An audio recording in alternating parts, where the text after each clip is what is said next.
ជ្រឹងពួនយំឆ្លងដល់ជំរំចំការក្រូចស្រីវារួតប្រឹងរីទទួលកវីខ្លាយតែរូបស្រីមិនឃើញថែមត្រា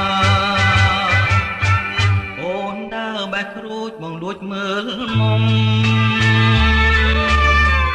ចំការស្រីធំជាច្រើនហិតតា